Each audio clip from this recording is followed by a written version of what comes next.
l'histoire qu'en réalité l'église catholique ment en disant que l'apôtre Pierre est mort à Rome, et on a vu que ces différentes pensées ne marchent pas parce que l'apôtre Pierre d'après eux était le premier pas. Ça ne peut pas marcher parce que l'église était déjà avant l'apôtre Pierre.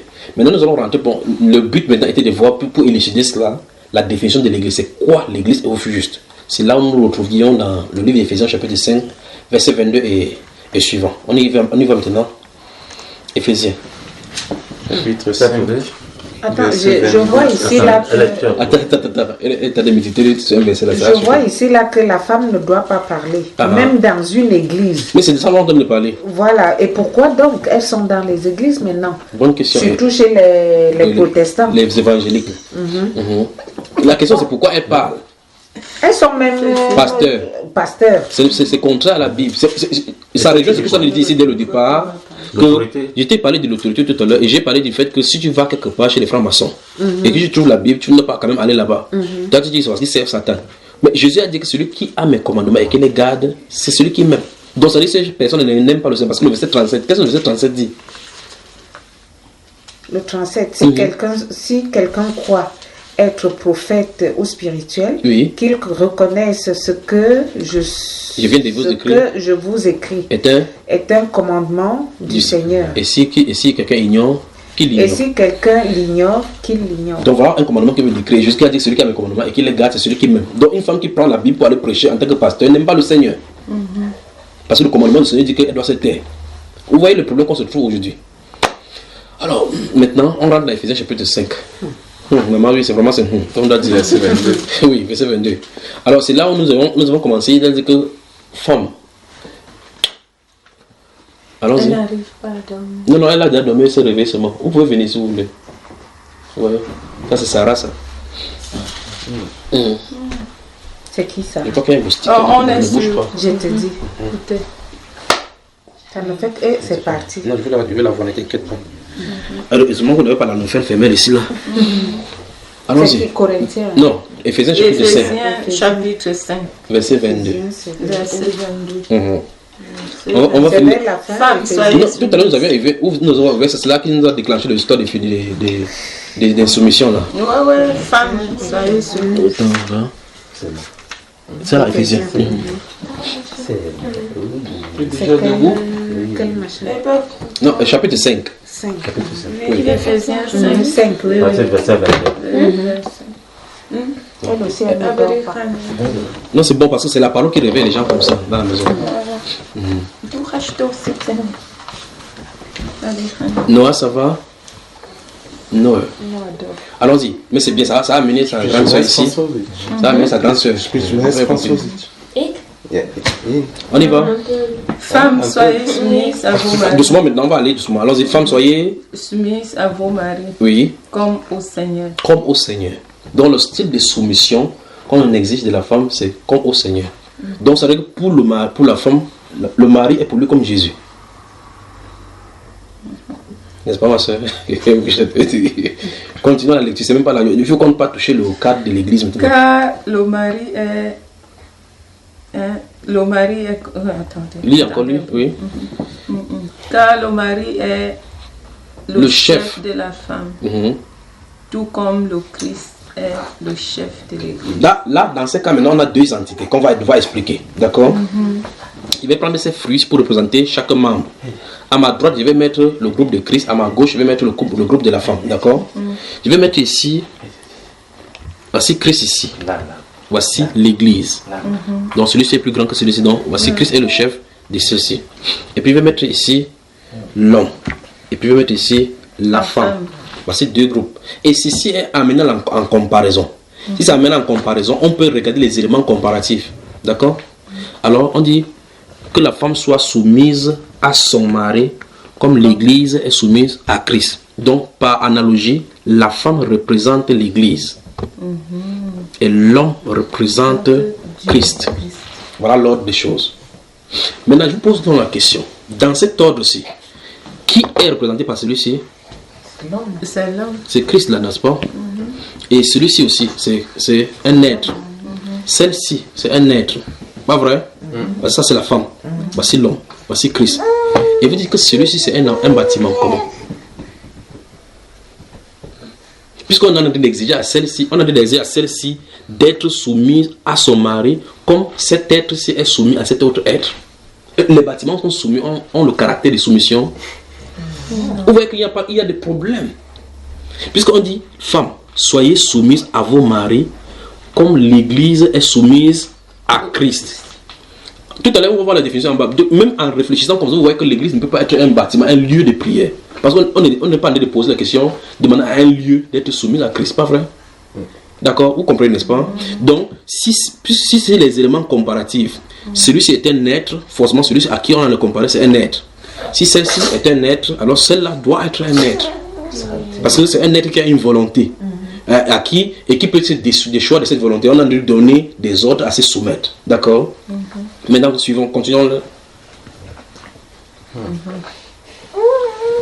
Lui, le sauveur de son corps. Non, c'est mieux qu'on relit maintenant. On relit encore. On recommence tout. Oui, allons-y. Vous qui craignez. Non, verset 22. Femmes. Écoutez bien, écoutez encore avec cette similitude-ci, cette comparaison, oui. Version 22. Oui. Car le mari est le chef de la femme. Oui. Tout comme le Christ est le chef de l'Église. Oui. Maintenant, regarde, alors, maintenant, là, sur l'Église, maintenant, on va continuer avec la définition. Allons-y. De l'Église qui. Lui, attends. De l'Église, lui, le sauveur de son corps. Alors, on dit lui, le sauveur de son corps. Lis ici, parce que là, c'est ambigu, là. Allons-y. Qui est le chef? Oui. Or, de même, c'est là. Alors, verset 22. Recommençons au verset 22 encore. Je recommence à 22. Oui. Femme. Oui, voici la femme. Que chacune soit soumise à son mari. Oui. Comme au Seigneur. Oui. Car le mari est le chef de la femme. Oui. Comme Christ est le chef de l'Église. Écoutez maintenant, écoutez, oui. L'Église, ça continue. Qui est son corps. Stop. Donc, on dit Christ est le chef de l'Église qui est son corps. Donc, qui est son corps. Donc, l'Église est son corps. De Jésus. Ah, ça commence. Donc, on va continuer, on va amplifier sur l'Église pour identifier qui elle est. On dit et dont il est le sauveur. C'est ce qui est écrit. Relis. Et dont il est le sauveur. Stop. Voilà. Donc, on vient d'identifier quelle est cette Église. Parce que dans Matthieu chapitre 16, elle avait dit je bâtirai mon Église et les portes de Hadès ne prévaudront pas contre elle. Ici, on vient d'identifier que Christ est le chef de l'Église. Et on a défini cette Église comme étant son corps. Et vice-versa, on a dit qu'il est venu pour sauver cette Église. Donc, il est mort pour cette Église. Je me pose la question. Jésus est mort pour quel bâtiment? Aucun. Ça veut dire qu'on a des problèmes là maintenant. Ça veut dire qu'aucun lieu ne peut être appelé bâtiment. La deuxième chose, c'est on a dit que cette Église-là est son corps. Pas étonnant qu'il a dit qu'on ne peut pas détruire, parce que son corps, on ne peut pas détruire. Alors, si l'Église-là est son corps, la basilique, c'est un pied de Rome. Si on creuse le mur, là, c'est le corps de Christ qu'on a de creuser. Vous verrez que l'Église catholique manque, pas vrai? Parce que Christ n'est pas mort pour l'Église de ce bâtiment-là. Il y a de l'or partout. L'or partout. Ça n'a rien à voir avec les oiseaux lugubres partout. Donc, ça veut dire que le corps de Christ ne peut pas être un bâtiment sur la terre. Nous sommes d'accord, non? Parce qu'on a dit qu'il est le sauveur. Et on demande à cette église-ci de se soumettre à Christ. Parce que ça veut dire que cette église a une volonté. Nous sommes d'accord. Et bien plus encore, on dit que Christ est mort pour cette église dont il est le sauveur. Dont il est le sauveur. Continuons encore, la comparaison va avancer. Et comme la femme est aussi le corps. Oui, c'est ça, il arrive parce qu'on n'a pas encore touché ça. Il arrive. De même. Verset 24. Écoutez, non, lis ici, ma soeur. Or, de même que l'Église est soumise au Christ, les femmes aussi doivent l'être à leur mari en toutes choses. Remarquez bien que le mot là-bas c'est devoir. On a dit le mot doivent, c'est une obligation. En toutes choses. En toutes choses. Maintenant, y a-t-il une possibilité? Jusque-là, le but de ce passage, c'est d'identifier c'est quoi l'Église. Le but pour lequel nous sommes dans l'Église, c'est pour identifier, en fin de compte, on va ressortir pour dire qu'est-ce que l'Église en fin de compte. Pas vrai?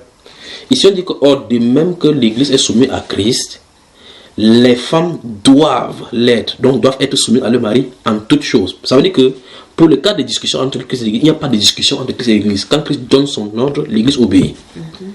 Christ ne peut pas donner l'ordre, l'Église dit après que si tu ne fais pas ça, moi, je ne fais pas. Mais c'est ce qu'on voit à la maison. Au point, c'est même l'église, la femme qui demande le divorce par rapport à... C'est Christ qui peut se divorcer de l'église, pas le contraire. Voilà, continuons la lecture. Marie, oui. Que chacune aime sa femme. Que chacun aime sa femme. Vous avez vu que quand on a fini avec la soumission de la femme, on a touché le mari, non? Maintenant, de la même façon qu'on va toucher Marie et même sa femme, on va commencer à dire aussi la même comparaison. Allons-y. Comme Christ a aimé l'Église. Oui. Et c'est lui-même pour elle. Non, regarde bien ce qui est écrit. Hein? Et s'est livré lui-même pour elle. Stop. Donc maintenant, on essaie d'aller dans notre pensée, pas dans le film de Hollywood. Quand Christ était à la croix, on dit qu'il s'est livré comme ça pour l'Église. Alors je pose la question. Quand Christ mourait à la croix, il disait Élie, là-bas, Sabatani. C'est pour l'Église catholique qui mourait? Non, il appelait son père. Là, nous sommes en train de parler comme si c'était de la blague. Ça veut dire que l'Église catholique, c'est un grand menteur. Vous voyez cela, n'est-ce pas? Depuis nous sommes en train de voir, effectivement, nous voyons effectivement que tous les lampions se pointent sur les catholiques comme le menteur. Parce qu'ils disent que c'était l'Église que Jésus-Christ a bâtie. Et là, nous sommes en train de découvrir que ça n'a rien à voir avec elle. Puisqu'ils ont dit que quand Jésus disait à Pierre que tu es pied sur ce pied bâti mon église, c'est d'elle dont on parlait. Et depuis, on a identifié que ça ne peut pas être elle. Donc l'église catholique est bâtie sur le mensonge. Et si c'est bâti sur le mensonge, tout ce qui sort là-bas peut sortir de dire. La Bible déclare qu'il n'y a aucune vérité qui vient du mensonge.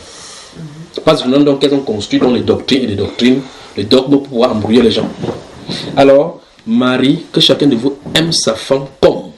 Donc le style d'amour que l'homme doit donner à la femme, c'est le style d'amour qui peut pousser l'homme à mourir même pour sa femme. Parce que Christ a aimé l'église au point où il a dû donner sa vie pour elle, à cause de l'amour. Dieu a tant aimé le monde qu'il a donné son fils unique. Oui. Donc il est allé jusqu'à mourir. Mais le problème c'est, quand il mourait là, l'église pour laquelle il mourait là, c'est qui jusque là? Continuons. Il s'est livré pour elle afin de sanctifier et la purifier. La purifier. Là, elle met pour l'église, non? Oui. Et en la lavant par l'eau. La lavant. Et en la lavant par l'eau de la parole. Oui, donc cette église est lavée par l'eau de la parole. Oui. Pour faire paraître devant lui cette église glorieuse, sans tache, ni ride, ni rien de semblable, mais sainte et irréprochable. Stop. On parle de quoi là maintenant?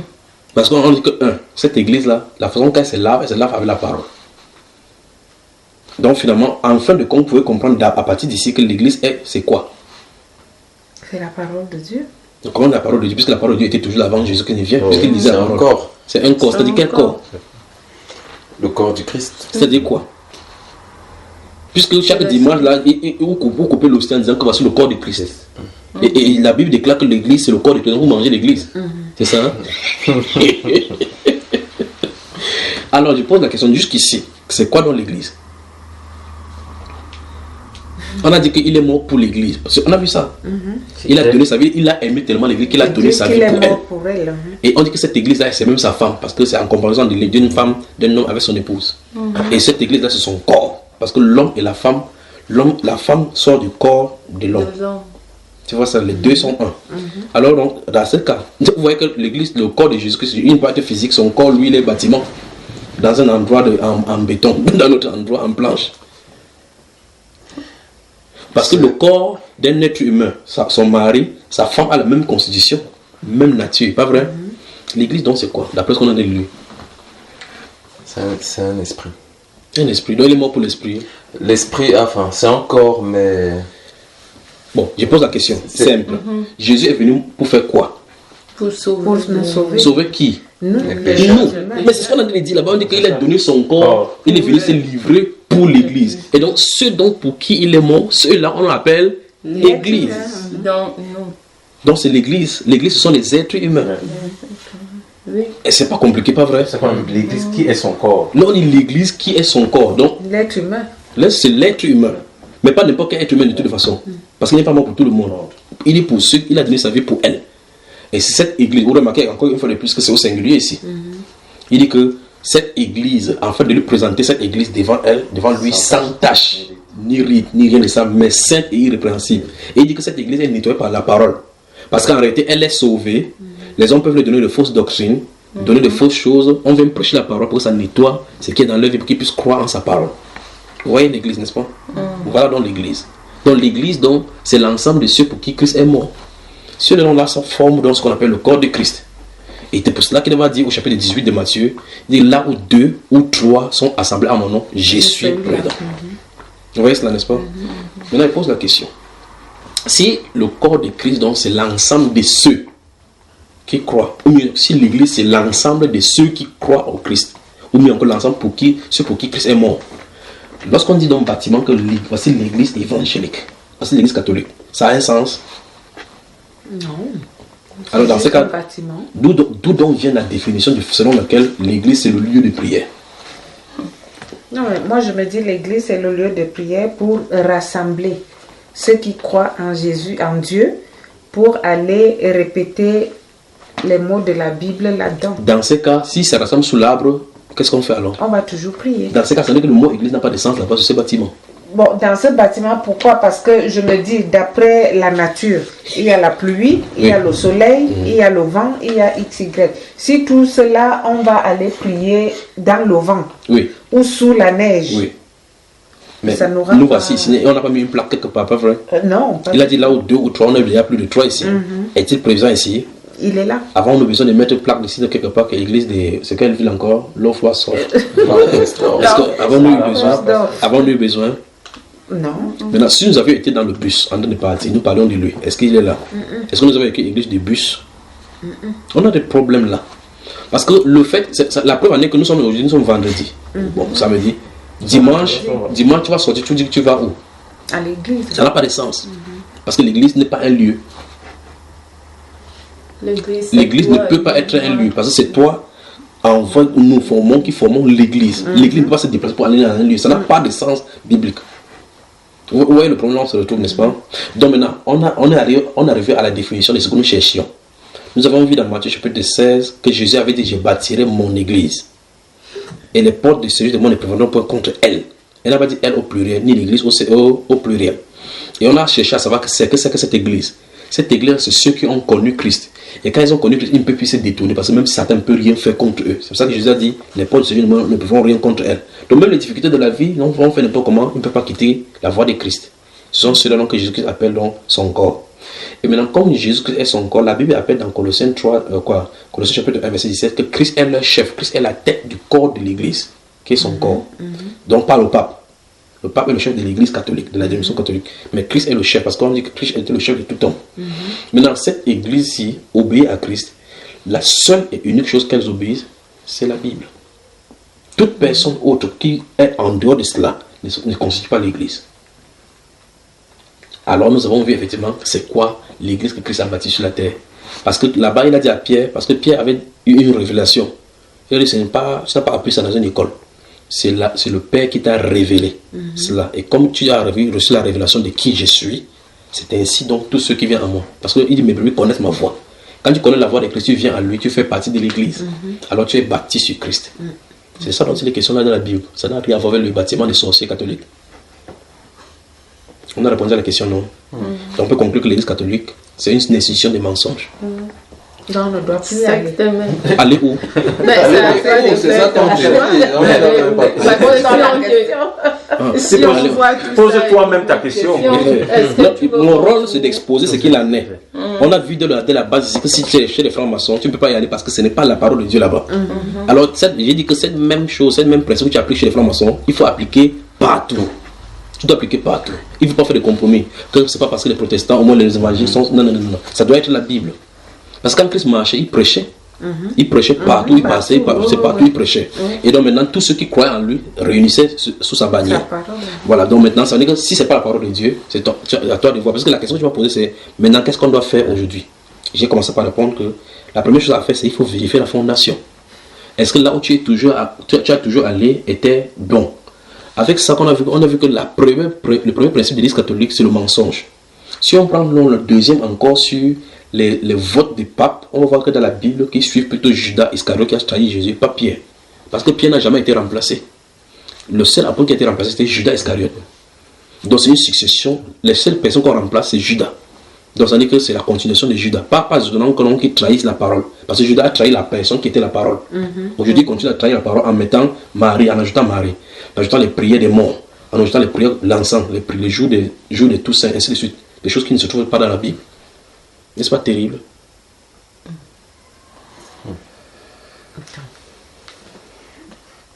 On attend quoi? 1 Timothée chapitre 2. 1 Timothée chapitre 2. Oh, aide-la. Descends. Vous allez au Brésil, vous voyez la Marie est noire, la Madone noire. Vous allez en Inde, elle est rouge. Vous venez en France, elle est blanche. Finalement, Marie avait combien de couleurs? Chapitre 2. On va un peu, ça va beaucoup un peu mes questions. Timothée 2, où est le 2 là? 1 Timothée 2, tu y es là, mon. Tu es dans quel livre déjà? Timothée 2. Premier épître à Timothée, oui, c'est ça. 2. Maintenant, c'est toi qui lis le verset 5. Verset 5. 3, 5. Si je trouvé, tu dis. Car il y a un seul Dieu. Oui. Ouais. Car il n'y a qu'un seul Dieu. Oui. Un seul médiateur aussi entre Dieu et les hommes. Qui il s'appelle? Jésus-Christ. Un homme. Jésus. Ok, maintenant. Voilà lorsque la Bible dit. Mais on appelle Marie co-rédemptrice, co-intercesseuse, par qui on peut aussi passer pour avoir la prière. On dit que si le verset dit qu'il y a un problème entre les hommes et Dieu. Et la seule personne qui est médiateur entre eux là, c'est Jésus. Jésus homme. Parce qu'on précise Jésus homme parce que Jésus homme, puisque dès le départ de notre enseignement aujourd'hui, nous avons vu que le Jésus qu'on a connu en tant qu'homme n'est plus la même personne aujourd'hui. C'est là où on a commencé. Ils sont dit Jésus homme parce que c'est par son sang qu'il a fait la réconciliation. D'accord? Maintenant, qu'est-ce que Marie vient faire là-dedans? Vous voyez qu'on a des problèmes, pas vrai? On a des problèmes. Et qui a institué ça encore une fois de plus? L'Église catholique. Alors maintenant, on peut dire sans risque de se tromper que toutes les doctrines de l'Église catholique sont contre la Bible, toutes sans exception. Puisque la fondation est déjà fausse, qu'est-ce qu'on pourra en savoir? La Bible déclare que si l'arbre est mauvais, vous dites que son fruit est mauvais, que l'arbre est mauvais. Il faut la couper. Il faut le couper. Et Jésus a dit que tout arbre qui ne produit pas de bon fruit sera coupé et jeté au feu. C'est donc pour cela que la Bible déclare en 2 Corinthiens, s'il dit mon peuple, c'est pourquoi sortez du milieu d'elle et ne touchez pas ce qui est impur. Donc c'est dit Amen, les encens. Les encens, c'est pour le sacrifice aux démons. C'est ce qui est écrit dans la Bible, les encens. Alors tout ce qu'on sacrifie, c'est pour le démon, parce que Christ a déjà donné son sacrifice. Et son sacrifice est ultime, c'est terminé, c'est total, c'est définitif. Tout ce qu'on fait là, c'est la sorcellerie. Donc l'Église catholique, c'est le grand siège même c'est plus grave que la franc-maçonnerie, l'Église catholique. C'est pour ça que les résurrections peuvent se sentir à l'aise là-bas, ils s'asseyent là-bas vers leurs roses. Le chef d'État, ça ne vous étonne pas que les chefs d'État et autres là-bas s'asseyent là-bas. Ils font des réunions, les bouddhistes viennent, Christ déféré les rois, les reines. Tous vont là-bas. Qui élit un roi? C'est un évêque. Et c'est ça que moi j'avais constaté que les plus grands meurtriers ici, là, c'est les catholiques. Non, en tout cas, si vous ouvrez n'importe quelle encyclopédie, même le dictionnaire, vous allez dans la rubrique C, parce qu'il y a A, B, C. Vous ouvrez C, CR et CROI. Vous allez voir croisade, vous allez voir que les croisades ont été organisées par le pape. Le pape Urbain en 1095, les 3 premières croisades, c'est eux qui ont tué. La Bible dit que chez l'Église catholique, on a trouvé le sang des témoins de Jésus. Et on va leur redemander cela. Alors vous êtes l'Église catholique, vous devez quitter. C'est ce que la Bible dit. Non, ça fait des années que moi j'y vais plus. Lorsqu'on quitte, c'est un premier manche. J'étais pour là tous les jours, on y est. C'est une première marche. C'est la première marche. Quand vous quittez, c'est un peu comme quelqu'un sort dans un truc où il y avait l'obscurité, soit il voit là-bas la lumière. Quand vous sortez d'abord de l'obscurité. Et maintenant on vous dit maintenant comment il faut faire. D'accord? Quand vous sortez de là, la première chose à faire, c'est se repentir et se faire baptiser conformément à la Bible. Non. Vous qui voulez faire le deuil. Le deuil, là. Il ne faut pas faire. Vous avez suivi ce qu'il dit, n'est-ce pas? Donc lorsqu'on sort, parce que Dieu dit, il y a 2 choses qu'on dit. Je crois que c'est mieux de lire. Alors, allons-y, disons 2 Corinthiens. Parce que je veux que nous lisions pour voir ce qu'il y a. 2 Corinthiens. Tout à l'heure, nous étions 1 Corinthien quelque chose. 2 Corinthiens. 2 Corinthiens. Chapitre 6. Tu es dans Timothée là maintenant. Alors, 2 Corinthiens. J'ai pris tout simplement ceci. Tu as 2. Cherche 2. 1 Timothée, prenez 1 Timothée pour vous montrer qu'il n'y a pas de médiateur en dehors de Jésus-Christ devant Dieu. Donc, quand vous priez Sainte Marie, Mère de Dieu, priez pour nous pour pécher, c'est la sorcellerie. Oui, ça. Et quand on rêve d'elle la nuit, on fait quoi? C'est la sorcellerie, puisqu'on rêve aussi même du porc. Le porc, ça ne veut pas une prière. C'est à force de le cheval. Le cheval. J'avais rêvé du cheval ou mais tu peux rêver aussi je du chien rêve quand de même. Jésus, je rêve de Marie, je rêve de... Du chien de tous les saints. 2 Corinthiens. Est-ce que je ne trouve même plus long. Tout à l'heure, nous étions dans 1 Corinthiens 14, on a dit que tu dois être soumis, tu te souviens, non? Voilà, ça c'est le premier épître aux Corinthiens. Allons-y maintenant au deuxième épître. 2 Corinthiens. Vous y êtes. Ouvrons le chapitre 6. 6, oui. Nous allons lire doucement. Non, nous allons lire doucement du verset 14 jusqu'au verset 18. Allons-y. Qui va lire alors? Verset 14. 2 Corinthiens. Mais naturel, c'est ça? Non, là, tu es au chapitre 2. C'est 2? 6. Oui, chapitre 6. 6. À partir du verset 14 jusqu'au 18. Que Dieu vous bénisse, peuple de Suisse. Que Dieu vous bénisse, peuple de Suisse. Amen. Amen. Oui. Amen. 16. Non, lisons à partir du verset 14. Verset 14 verset 18. Allons-y. 14 et Dieu. T'es là? Attends, je suis à 8. On va marquer Dieu. C'est parce qu'on a dissimulé ces versets-là, c'est pas oui. Ouais, 14. Grâce soit rendue. Non. C'est pas ça, là. Chapitre 6. Ah, chapitre 6, d'abord. Ah ouais. Alors, le Deuxième épître. Elle est dans 1 Corinthien. Deuxième épître. On a dit 2. Deux épîtres. Oui. Allons-y là-bas. Tu as trouvé? Ouais. Verset 14. Quel rapport? Allons-y. 6. Tu as trouvé là? Ne formez pas. Oui, c'est ça dans votre version. Oui, allons-y. C'est bon. Ne vous mettez pas avec les infidèles. Oui. Il y a des variantes parce que vous avez des versions différentes, d'accord? Allons-y, ma chère, ma soeur. Ne formez pas d'attelage disparate avec les incrédules. Oui. Quelle association peut-il avoir entre la justice et l'impiété? Vous pouvez répondre à la question. Parce que tout à l'heure, j'ai dit tout à l'heure que tu vas dire dans ta version. Il dit tout à l'heure que tu ne peux pas aller chez les francs-maçons parce que l'association ne l'adonne pas. Parce que c'est l'injustice et l'iniquité. Ça ne peut pas se mélanger. Lis dans ta version. Je crois qu'on va prendre la version pour qu'on puisse comprendre plus clairement. Allons-y. Ne vous mettez pas avec les infidèles. Avec les infidèles. Alors, d'abord, on va définir ce que c'est qu'un infidèle pour bien saisir. C'est quoi un infidèle? Celui qui ne croit pas. Celui qui ne croit pas. Ou mieux encore, parce que le mot fidèle se trouve là-dedans. Si tu me dis que si quelqu'un vient ici, il n'ouvre pas la porte, tu ne me donnes pas d'exception. Tous ceux qui viennent ici, ils n'ouvrent pas la porte. Quand tu viendras, tu vas me féliciter ou tu ne dois pas me féliciter. Je ne vais pas te féliciter parce que tu ne vas pas ouvrir la porte.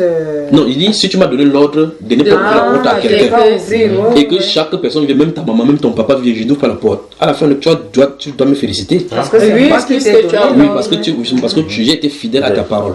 Maintenant, si quelqu'un vient dire c'est au moins parce que c'est telle personne et puis j'ouvre la porte, je n'ai pas été fidèle.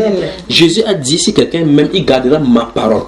Et nous avons convenu et voir que l'Église catholique du début jusqu'à la fin ne garde point la parole du Seigneur. Donc l'Église, c'est l'Église infidèle au Seigneur. Et la Bible nous dit que ne vous mettez point. Il croit qu'il y a un moustique qui est venu là, c'est justement sur son. Là, la partie. Ne vous mettez point avec les infidèles sur un joug étranger. Puis il va commencer à expliquer. Allons-y. Car quel rapport y a-t-il entre la justice et l'iniquité? Y a-t-il un rapport? Donc, si vous asseyez, comme ça, comme on a vu tout à l'heure, quelqu'un ici a la marche sur le cœur. Le prêtre a dit que donnez-vous la paix. Quand je dis qu'il te donne la paix, lui te donne quoi? Le mauvais cœur. Voilà. Continuons seulement la lecture. Ou qu'y a-t-il de commun entre la lumière et les ténèbres? Vous voyez que vous pouvez mélanger, n'est-ce pas? Parce que la personne qui suit, la Bible déclare dans Psaume 119, verset 105, que ta parole est une lumière sur mes pieds, une lampe. Une lumière sur nos sentiers. Donc ça veut dire que c'est la parole. Si tu suis la parole, tu es dans la lumière. Celui qui ne suit pas la parole est dans les ténèbres. Comment vous allez vous mélanger? Continuons à lecture.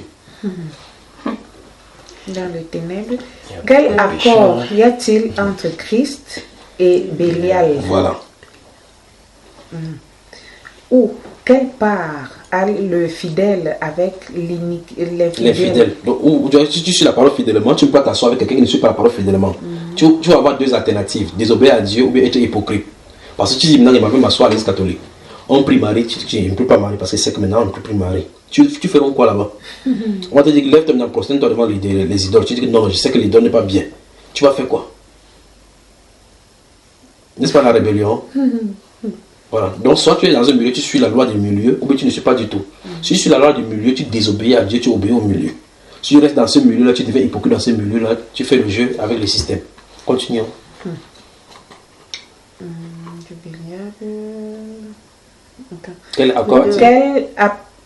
Ou quelle part a le fidèle avec les fidèles? Oui. Quel rapport y a-t-il entre le temple de Dieu et les idoles? Est-ce qu'il y a un rapport? Parce qu'il n'y a pas d'explication. Continuons. Car nous sommes le temple de Dieu, du Dieu vivant. Oui. Comme Dieu l'a dit, j'habiterai et je marcherai au milieu d'eux. Oui. Je serai leur Dieu et ils seront mon peuple. Il a dit que le temple de Dieu, c'est quoi? J'habiterai avec... Non, il a dit quelque part, oui. Plus haut encore. Car nous sommes... C'est là? Oui. Car nous sommes le temple du Dieu vivant. Tu as vu, en lisant rapidement, tu perds quelque chose. Maintenant, si tu fuis le mot église tout à l'heure, parce que tu me demandais que Jésus lui partait où tout à l'heure, quand il était petit, on a dit dans le temple. Maintenant, on dit dans le Nouveau Testament que le temple de Dieu, c'est nous. Parce que maintenant, Dieu, puisqu'on avait vu dès le départ, c'est que Dieu est esprit. Et il veut que l'on leur donne un esprit. Parce qu'il désire habiter dans le corps. Quand le Saint-Esprit habite en toi, tu deviens le temple de Dieu. Donc tu ne quittes pas pour aller chercher Dieu quelque part, mais Dieu est en toi. Tu vois qu'on a des problèmes, n'est-ce pas? Dans le temple, tu veux dire que non, l'église catholique, ce n'est pas une église. Ok, on va appeler ça temple. C'est faux toujours. Parce que le temple, c'est toi. Continuons. Et ils seront mon peuple. C'est pourquoi. C'est pourquoi, oui. Sortez du milieu d'eux. Et séparez-vous, dit le Seigneur. Dit le Seigneur. Stop. Ne touchez. Non, on va arrêter doucement. Donc, voici la solution. Dieu a d'abord mis en exergue le fait qu'il y a une possibilité qui est de la mixture entre la lumière et les ténèbres. C'est ça, c'est la série des choses qu'il a expliqué là-bas. Il a expliqué en montrant qu'en réalité, c'est pas possible que le fidèle et le fidèle se ressemblent, ça ne peut pas marcher. Les ténèbres et la lumière ne peuvent pas se mélanger. La justice et l'iniquité ne peuvent pas se mélanger. Il dit en réalité donc que la solution, c'est sortir du milieu d'eux. C'est pas seulement ça. C'est pour ça que je suis en prendre ça pour qu'on comprenne bien. Il a dit sortez du milieu d'eux et séparez-vous. Donc en réalité, tu peux sortir de quelque part sans te séparer. Tu peux décider que tu ne vas pas plus à l'église catholique, mais tu continues à pratiquer leurs choses. Tu vois cela? Tu restes à la maison, tu sais que par réflexe, je vais faire mon signe de la croix. Je vais rester marié. On s'en fout si tu es là-bas ou tu n'es pas là-bas, mais tu as de pratiquer la même chose parce qu'on t'a déjà donné le poison. Si tu vas quelque part, on te donne le poison, tu bois l'eau empoisonnée, tu prends le reste, tu peux venir de la maison. Le poison va continuer à s'enchaîner à la maison. Mais si on dit séparer, vous savez que tu dois te débarrasser. Tu vois, quand tu sors, là c'est physiquement. Tu te débarrasses de ta qu'il n'y a plus de pont entre eux et toi.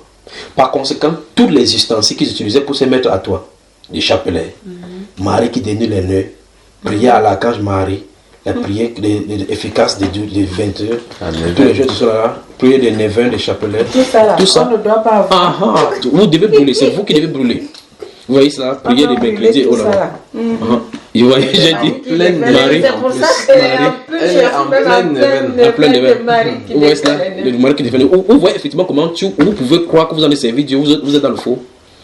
Tu vas faire comme ça. Les Juifs avaient jeûné pendant 70 ans. Dieu n'a pas répondu. À la 70e année, Dieu leur a révélé que depuis les 70 ans que vous jeûnez, c'est pour moi que vous jeûnez. Parce qu'il ne jeûnait pas conformément à sa parole. Marie qui défait les nœuds. Prière quoi? Prière merveilleuse pour la guérison de toutes les maladies physiques et morales. De l'abbé Julio. Ça, vous devez sortir tout cela. Ce sont les hauts lieux. On va les brûler demain. Quand on va les brûler demain, on va commencer maintenant le commencement. D'accord? Avant qu'on ne quitte ici pour Neuchâtel et la Genève. Voici pourquoi Dieu nous a fait passer par ici. Pour que votre seule référence, il voit, je suis qui du Cameroun, voici ma référence. C'est ici. Ça se trouve là-dedans. Vous remarquez que depuis ma Bible est là, je vous demande d'ouvrir les vôtres. Parce que ce qui se trouve ici, ça se trouve là. Alors, voilà, votre frère, il a sa Bible à lui. Vous vérifiez dans toutes les versions, on en parle. C'est comme ça la Bible. Si quelqu'un en Chine, il a des livres, c'est la même chose. Alors maintenant, si les gens lisaient la Bible de cette façon-ci, et que chacun avait seulement la Bible sans ces ajouts-ci, tout le monde adorerait Dieu de la même façon. Parce qu'on lirait la Bible. Mais le problème maintenant, c'est quand tu vas rencontrer un protestant qui dit que non, vous adorez Marie, ça ne se trouve pas dans la Bible. Il aurait raison. Quand on va le rencontrer aussi, il baptise les bébés. Ça ne se trouve pas non plus la Bible. C'est aussi, lui aussi, maintenant, il n'a pas raison. Ouais, c'est ce qu'il en est. Il y a Toignac. Qui est? Tu n'entends pas c'est qui? Non, c'est ton livre, c'est à elle de déchirer et brûler. Tu veux déchirer pour elle? Elle ne peut pas. Non, elle doit le faire. Non, c'est arrête de faire. Elle a vu là, dans la Bible, c'est elle qui a lu que sortez du milieu d'eux et séparez-vous. Je ne peux pas la forcer à le faire. Elle va aller garder à la maison. Si elle n'est pas gardée, c'est entre elle et Dieu. Parce que Jésus a dit que c'est quelqu'un à mes paroles et qu'il les garde, c'est celui qui m'aime. Elle a déjà lu tout cela ce soir. Donc, si elle veut pour avancer avec le Seigneur. Vous ne pouvez pas faire autrement. Vous ne pouvez pas avoir la chaussure avec un caillou à l'intérieur. Ça vous fait du mal, vous continuez à dire que je vais parcourir cette distance. Vous aurez des blessures. C'est simple. Arrêtez-vous. Enlevez la chaussure. Enlevez ce qui crée problème. Et on ne marche qu'avec ça. C'est la Bible. C'est la Bible. Jésus a laissé sa Bible. C'est écrit ici, pêle-mêle, que Jésus a fait plusieurs autres miracles qui ne sont pas écrits dans cette Bible. Mais ces choses ont été écrites afin qu'en la lisant, vous croyez que Jésus est le Christ et en croyant, vous ayez la vie en son nom. C'est écrit ici que toute écriture est inspirée de Dieu, utile pour corriger, enseigner, ainsi de suite. C'est écrit pour là. Dans le dernier livre de la Bible, l'apôtre Jean dit que je le déclare, quiconque entend les paroles de cette écriture. Si quelqu'un y ajoute quelque chose, Dieu le frappera des fléaux décrits dans ses livres. Si quelqu'un y retranche quelque chose, Dieu retranchera sa part de l'arbre de vie. Donc comme c'est écrit là, on ne doit plus y ajouter, on ne doit plus y retrancher. Bon. Mais déjà, et quand on fait les neuvaines. Les neuvaines ne se trouvent pas dans la Bible. On ne doit pas faire, c'est ça que tu n'entends pas. Ça ne se trouve pas ici. Parce que chaque neuvaine que vous allez faire, vous allez associer un esprit à chaque jour. À chaque jour correspond un style de prière, pas une prière, une récitation. Parce que la prière, c'est une expression du cœur d'une volonté que tu demandes à Dieu. Quand tu vas lire quelque chose ici, ça ne sera pas la prière. Non, parce que la prière consiste à dire à Dieu ce que tu veux et à demander ce que tu veux. Vous voyez? Si vous ne demandez pas ce que vous voulez, ou vous demandez ce que quelqu'un a écrit, tu as de réciter ce que la personne a fait. C'est un peu comme avec le credo des apôtres. Vous dites, je crois en Dieu, je crois en Dieu, je crois en Dieu. Chacun dit, je crois en Dieu. Putain, il ne croit pas. Vous voyez ce qu'il en est, n'est-ce pas? Je prends ceci. Je prends la prière, Marie qui dénue le nœud. Je joue au hasard. Je lis ici. Bon, maintenant, si je lis ici. Vierge immaculée, Vierge bénie, vous êtes la dispensatrice universelle de toutes les grâces de Dieu. N'est-ce pas la sorcellerie, seulement ce bout de phrase? Elle est la dispensatrice universelle des grâces de Dieu. Or, Jésus-Christ, c'est lui qui distribue les grâces. Donc, on ne doit pas prier Marie, alors c'est ça n'a rien à voir. Mais comment on dit que Marie, c'est... Tu pries à Marie, c'est de Jésus. Donc, tu demandes à Marie, ça va aussi direct chez Jésus. Bon, on va doucement, d'accord. Elle s'embrouille. Non, ne t'inquiète pas, ce n'est pas elle qui s'embrouille. C'est la connaissance qui a été injectée en elle qui fait ces choses-ci. Donc, la façon de corriger ça, c'est dans la Bible que ça se trouve. Alors, encore dans Jean chapitre 14. Dans qui? Jean chapitre 14. Jean. Pas un Jean. Jean 14, on lit le verset 20 aujourd'hui, non? Mais Vierge immaculée, Vierge bénie, vous êtes la dispensatrice. On dit vous à Marie, mais à Jésus on dit tu. Et c'est grave. Vous êtes la dispensatrice universelle de toutes les grâces de Dieu. Vous êtes donc l'espérance de tous les hommes. Marie est l'espérance de tous les hommes. Vous voyez, ça ici, c'est ce que la Bible appelle le blasphème. Donc vous voyez effectivement que vous êtes sérieux, vous privez de manger, vous lisez en blasphémant. Donc, je vous salue Marie, c'est fini. C'est encore très grave. Mais attendez, je vais lire ici et puis vous montrer quelque chose. Dans Jean 14. Oui, 14. Maintenant, lis-nous le verset 6. Qu'est-ce que c'est dit? Je ne prie plus Marie, les signes de croix. C'est depuis. Écoutez bien, attends. Oui. Jésus lui dit, oui. Je suis le chemin, la vérité et la vie. Oui. Nul ne vient au Père que par moi. Mais il faut que toi tu m'expliques ça avec Marie. Qu'est-ce que Jésus lui a dit? Il n'y a pas Marie dedans. Alors maintenant, dans ce cas, qu'est-ce que Marie vient foutre là-dedans avec Jésus? Non, je dis, toi tu connais tout ça là dans ta tête. Dans la tête comment? Parce qu'on parle là-bas, tu expliques. On va là-bas, tu parles. Donc tu connais tout le livre dans ta tête. Ça se trouve en moi. D'accord? C'est pas dans la tête, c'est en lui. C'est ça, ça se trouve en moi. C'est pour ça qu'il m'a envoyé faire cela. Alors je pose la question. Nous avons lu tout à l'heure 1 Timothée 2, 5. Il dit car il n'y a qu'un seul Dieu et aussi un seul médiateur entre Dieu et les hommes, l'homme Jésus. C'est ce qu'on a lu dans la version Torbe là. Et Jésus lui ici dit que nul ne va pas que par moi. Mais vous expliquez dans l'Église catholique qu'il faut passer par Marie pour que Marie passe par le Père. Elle sort d'où dans cette religion? Non, Marie passe par Jésus et Jésus va. Où est ce verset là? Ça se trouve où? Je suis le chemin, la vérité et la vie. Hébreu, ouvrons le livre d'Hébreu. Où êtes là, Hébreu. Hébreu. C'est terrible. Hébreu, ouais. Hébreu, c'est au milieu ouvert. Après Timothée, tu es déjà là. Attends. Ça, c'est Éphésiens. Hébreu, comment? On arrive, attends, il trouve le bon Hébreu.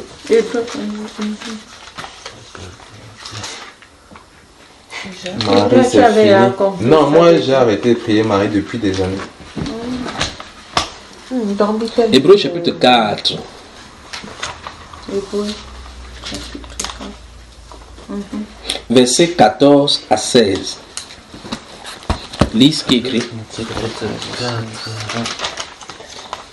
Donc maintenant vous avez entendu ces choses. Si vous avez un seul truc de l'Église catholique, sachez que vous êtes lié à Rome. Vous êtes lié à la source des mensonges. Vous avez un seul truc, que ce soit les bagues, que ce soit les chaînes, que ce soit les chapelets, vous êtes lié à eux. On a plein. Voici ça, voici ça. Tout ça là. J'avais ça moi quand je suis revenu du Cameroun en 2016, j'ai acheté. Mais à la fin de 2016, j'ai enlevé. Et depuis là, il y a un jour, il y a un temps pour toute chose.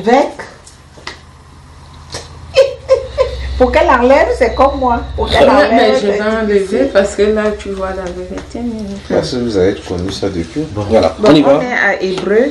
Hébreu chapitre 4, j'ai dit verset 14 au verset 16. Qu'est-ce que ça dit? Verset 4, chapitre 14. Ayant donc un grand. Allons-y, lisons-le. C'est où? Ayant donc verset 14 à 16 du chapitre 4. Ayant donc un grand prêtre éminent qui a traversé les cieux. Oui. Jésus le Fils de Dieu. Oui. Tenons ferme la confession de foi. Oui. Nous n'avons pas en effet un grand prêtre incapable de compatir à nos faiblesses. Oui. Il a été éprouvé en tout point à notre ressemblance. Oui. Mais sans péché. Oui. Avançons-nous donc avec pleine assurance vers le trône de la grâce. Vous avez entendu? Vous êtes là où il faut avancer, non? Oui, continuons. Afin d'obtenir miséricorde et de trouver grâce pour être aidé en temps voulu. Vous avez vu? Donc c'est Jésus qui dénouait les nœuds, pas Marie. Voilà le grand souverain, c'est qui a traversé le ciel. C'est de lui dont il est question. Qu'est-ce qui m'a fait prendre des livres aussi? Et c'était dans ton sac et j'ai appelé son nom. Je marche toujours avec ça partout où je passe. Vous dormez même avec ça. Ça dort même au chevet de mon lit. C'est là posé. Je dors avec le placard là-bas depuis des années. Je n'ouvre pas. C'est terrible. Non, les trucs que Mimi nous faisait là, c'était... Les trucs que Il Mimi laisse nous ça, faisait là, on c'était... fait... Faut pas casser les os au carrefour. Vous cassez les yeux au carrefour. Ouais. Toujours avec les maris ici. Ah oui? Non, pas les maris. Parce que quand ça ne va pas, vous passez de côté du marabout. Non, c'est toujours avec l'église catholique. Il casse les yeux. C'était un pourquoi là? Qui voyait, soit disant qu'on va elle voyait ceux qui étaient déjà partis, les morts. Donc prenez les œufs, on me dit qu'on aille casser au carrefour, on va nous tous là, on s'en va, on casse au carrefour, on revient, priez. Papy m'avait... Je pouvais pisser d'Eric quand papy reprend ça. Pas son âme, elle est partie où se vigne l'ana. Et vous-même, vous... Elle est morte quelques temps après. Et on prie à autant. Elle est morte. Elle est morte quelques temps après. L'année dernière. Non, pas l'année dernière. Donc séparez-vous de cela. Si vous récitez ça, il y a vu les choses d'abord que même en répétant, même c'est de blasphémer, même pas blasphémer. Donc séparez-vous rapidement, prenez la Bible pour que la parole de Dieu soit votre guide. Jésus, la Bible déclare que ta parole est une lampe sur mes pieds, une lumière sur mon sentier. C'est la parole de Dieu. J'ai une question. Oui. J'aimerais un peu reprendre tout à zéro dans ma tête. Oui. Qui a créé la Bible? Qui écrit la Bible? C'est Dieu qui a écrit la Bible au travers des hommes. La Bible, 2 Timothée, avant que Jésus alors soit d'abord, même né. 2 Timothée chapitre 3 verset 16. Donc le temps qu'on a des réponses, je veux que ça soit clair. La Bible déclare dans Hébreu que vous êtes là, chapitre 3, le verset 7. Hébreu, hein? Chapitre 3, puisque vous êtes dans Hébreu. Le chapitre 3, verset 7, qu'est-ce que ça dit? Ah, mais tu ouvres ton 2 Timothée, il faut que pourquoi tu ouvres. Chapitre 3, le verset 7, qu'est-ce que ça dit? C'est joli. C'est pourquoi comme l'Esprit c'est pas comme c'est l'Esprit Saint. Oui. Aujourd'hui, si vous entendez sa voix. N'endurcissez pas votre cœur. Comme lors de la N'endurcissez pas vos cœurs comme au temps de l'exaspération. Oui, dans la révolte des masses. Au jour de la mise et de l'épreuve dans le désert. Donc, il dit, c'est pourquoi si quelqu'un entend sa voix aujourd'hui, n'endurcissez pas votre cœur. Vous avez vos actions là maintenant, les bagues de protection et autres. Vous avez remarqué, quand je suis entré chez vous aujourd'hui, il n'y avait rien comme prédicateur sur moi. Mais si au préalable j'étais entré avec une soutane, avec le col blanc, vous aurez dit directement voici un pasteur. Mais comme vous avez vu, j'étais habillé comme mon frère. Avec des lunettes. Oui, avec les lunettes de Yor. Donc vous voyez effectivement que ce n'est pas ça. Jésus, notre Seigneur, dit que c'est ce qui sort de l'intérieur de l'homme qui souille l'homme. Vous voyez que le juif, la Bible déclare que le juif, c'est pas celui qui en a de dehors. Le vrai juif, c'est celui qui est c'est en écoutant que vous pouvez savoir. Maintenant, j'ai ma Bible à côté de moi et vous lisez dans la Bible. Si je me tenais plutôt là-bas, il dit que l'Église catholique, c'est du diable. Et qu'il dit seulement comme ça, il sort le verre. Tu vois, vous allez dire assez dans ce que c'est la dernière fois que tu amènes le gars là ici. Là. Pas vrai? C'est clair. Mais Dieu a fait qu'on se ressemble. On vérifie dans la parole doucement. Et là, maintenant, vous êtes face à une situation. Il dit, si quelqu'un entend sa voix qui n'adoucit pas le cœur. Maintenant, ce que vous avez lu la Bible, dans la Bible, c'est la voix de Dieu. Qu'allez-vous faire maintenant? Donc, vous gardez un seul de ces chapelets, une seule de ces choses. Déjà, même fait un peu le signe de croix, voir le signe de croix. Il y a combien là, dans ces domaines? Il y a le Père, le Fils, le Saint-Esprit. Alors, ça fait combien? Alors, mets-les sur toi, voir. Le Père, le Fils ici, le Saint-Esprit. Ça fait combien? Ça fait 4, des deux côtés. Donc, on ne peut pas faire un côté et laisser l'autre. Il y a un problème. Tout est le mensonge là-bas. Pourquoi refaire le Saint-Esprit? Là encore, même si on part en ralenti, il y a un problème. Ils sont combien? Qui? Dieu le Père, le Fils, le Saint-Esprit. Place-les. C'est pour ça que deux. Donc ça fait combien? Dans les deux côtés. Ça fait combien, non? 4. Donc, vous avez un problème. Esprit ici. Esprit, puisqu'on ne peut pas mettre une main et laisser l'autre main. Pourquoi d'abord on doit mettre? Et esprit. Oui. Et pourquoi vous faites cela? Pourquoi? Pour faire la croix de Jésus. Tu es sûr que c'est la croix? Pour commencer la prière. Donne-moi le stylo. Moi je dis que c'est la croix. Attends, donne-moi. Donne-moi n'importe quoi, je vais te montrer. Non, donne-moi tout simplement. Donc c'est la croix que tu fais comme ça, pas vrai? Au nom du Père, du Fils, Saint-Esprit. Au nom du Père, du Fils, Saint-Esprit. Donc, si on voit très bien ce que tu as fait quelque chose comme ça. Au nom du Père, du Fils, Saint-Esprit. C'est ce que tu as fait. Ça, c'est la croix. Ça, c'est la croix, ça. Donc, quand on a cloué Jésus, sa tête était en bas, ses pieds étaient en haut, parce que la partie du haut est plus longue. Non. J'ai fait ça et le bas est plus bas. C'est plus bas? Oui. Oui. Et la croix là, au niveau du milieu. Du milieu. Enfin, pas au milieu, plus haut. Mais je dessine, non? Où tu dessines? C'est comme ça. Là, veut dire que les pieds, c'est ici. Les pieds sont plus bas. C'est au niveau de ton nombril.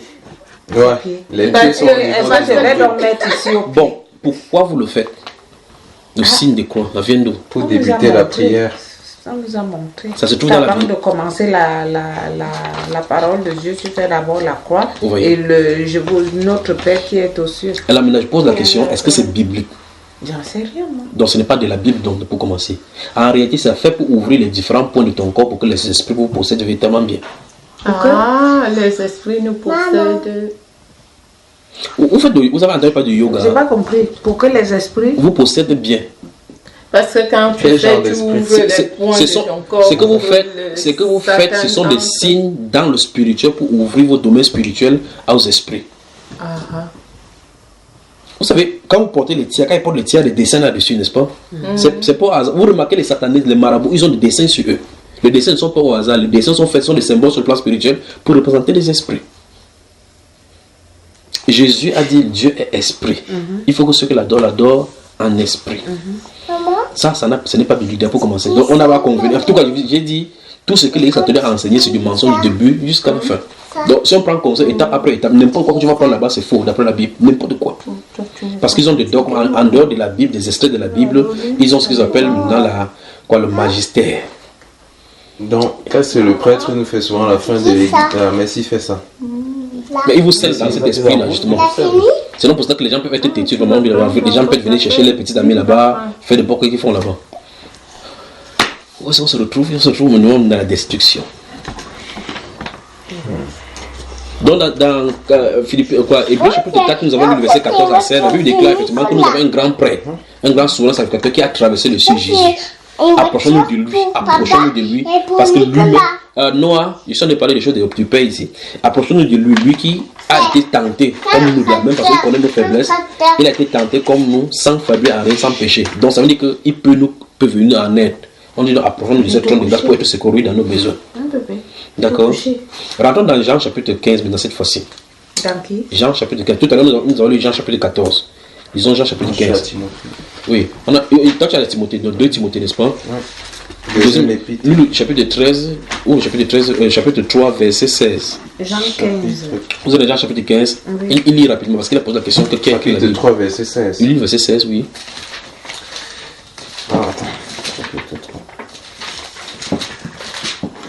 Toi, mettre les doigts, si vous avez des bouts de papier, mettez tout. Ou plier tout simplement la page. Toute écriture est inspirée de Dieu. Oui. C'est quoi, hein? Pour enseigner, pour enseigner, oui. Pour réfuter, oui. Pour redresser, oui. Pour éduquer, oui. De la justice, oui. Afin que l'homme de Dieu soit accompli, équipé pour toute œuvre bonne. Tu vois que c'est ça que nous sommes les faits aujourd'hui avec ces écritures-là. On enseigne, on réfute, on corrige. Tu vois cela? Tu as posé la question, où est-ce que ça vient? On dit que toute l'écriture vient de qui? De Dieu. De Dieu, ouais. Alors maintenant, on est dans Jean chapitre 15. Lis le verset 7 d'abord. Le verset 7, qu'est-ce que ça dit?